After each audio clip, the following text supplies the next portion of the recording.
4D Winnie the Pooh and Honeypot acrylic nail art tutorial by Hotpinkzebrapolish. Hi guys, in today's video I'm going to be showing you a cute little 4D Winnie the Pooh. So it's a honey pot and then Winnie the Pooh can pop out of it or he can go back inside, so it's really cute. I absolutely love the way this turned out. A lot of people had suggested this back when I made a kangaroo nail that last spring sometime, and I can put a link to that one in the description box below. So if you guys love all the Winnie the Pooh characters, check that one out too, and don't forget to click subscribe to see all my future videos as well. So to start with, I'm going to begin with an overlay of a light blue acrylic in the background of the nail. And the light blue that I'm using, I have a couple colors from Young Nails that the pigment is not very well mixed in. There's these little pigment clusters that suddenly turn up, and then there's this burst of really intense color. So if you guys are looking into the Young Nails pastel collection, I may steer you away from it because it does cause some issues here and there, as you can see. And then I'm going to encase the nail with a layer of clear acrylic just to make sure it is nice and strong and won't break when you accidentally drop it. I drop things all the time, so for me everything kind of comes back to what happens if I drop this, and then I make sure that it won't happen and won't break on me. So I'm going to be filing the nail into shape with my E-file, starting with the coarse bit to remove any bulk and then switching to a finer bit to make sure that it will stay nice and velvety and smooth and easy to work with. Then I'm going to take a little bit of poster putty and wrap it very tightly with some plastic wrap so you've got a nice smooth circle to sculpt on top of.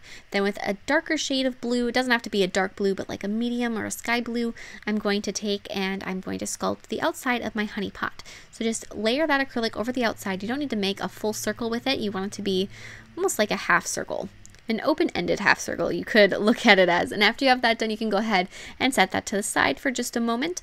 Then on a nail form backing, you're going to place down 2 beads of that same color blue acrylic that you just used, and you're going to make those into little C shapes for the handles of your honey pot.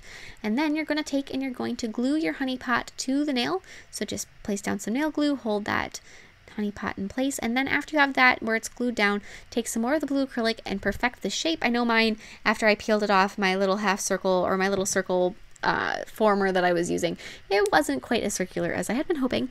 So I'm just taking some more acrylic and filling that out so it does have a nice rounded shape to it, as well as filling in any gaps that might be around the edge of it between the nail and the honey pot so that it doesn't have any gaps.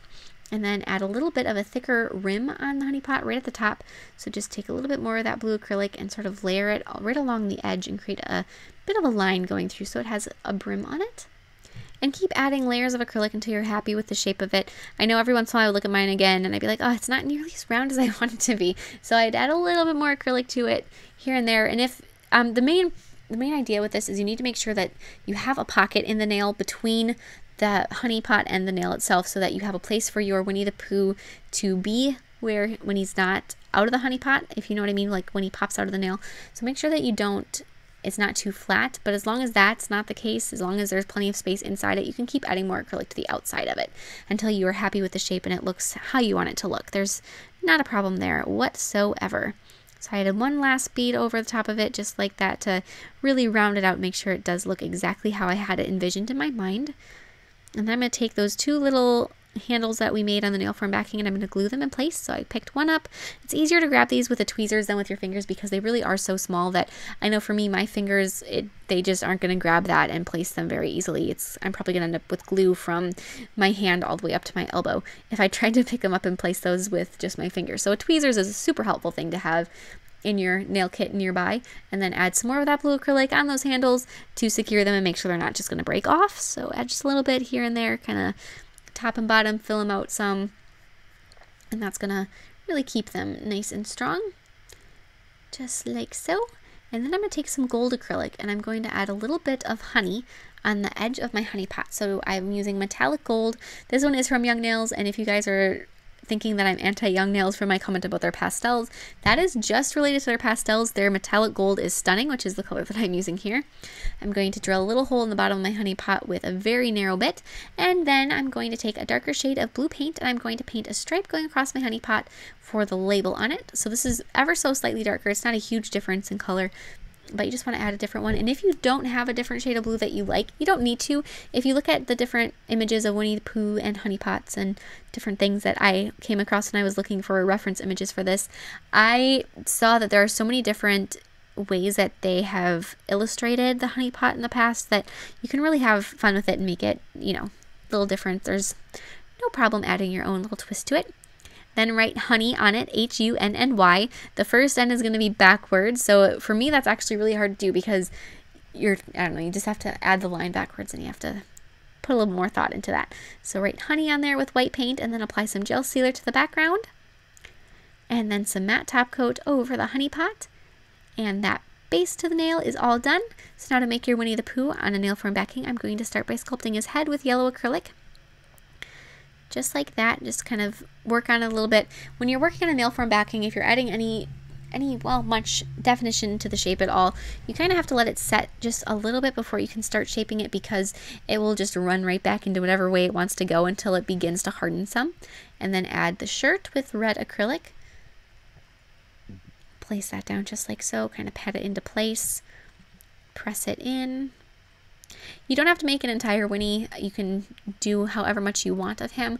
Just know that he's going to stick up out of the Honeypot. The longer and the more you make of his body, the more space you need inside the Honeypot for him to tuck into. And then add another layer of acrylic over his face, just like so. And I kind of try to keep his eye sockets a little bit pushed in and bring his snout out some and his brow bone. And then glue a piece of wire to the back of your Winnie the Pooh. Then with a bright yellow paint, I'm going to be highlighting him. And depending on how much you sculpted in 3D with your acrylic, this highlighting process may kind of do it itself. Just sort of go right into place if you highlight the areas that you bumped out some. Otherwise, you're going to want to highlight his forehead and then across his nose. And then with a brighter shade of red, highlight his shirt some. Then take some black paint and you're going to be adding the little details. So add a little bit of a wrinkle line on his snout, add his nose, add a smile, all these fun little details. These are why painting these characters is so much fun to me, is all these wonderful little details that are just a joy. Add his eyes and eyebrows, and then after that's top coated, you can go ahead and stick him into the nail. Cut the wire off so that it's not quite so long, glue a bead to the end so it doesn't pop out the top. And you are all set. This guy is so much fun. He's so cute. I have done a different Winnie the Pooh design probably a couple years ago now, and I'll put a link to that in the description box below, as well as a Kinga and Roo little pop-out design, which is very similar and a lot of fun. So hope you guys like those, and please share recreations with me on Facebook or Instagram. I would love to see them, and I'll see you in my next video. Bye!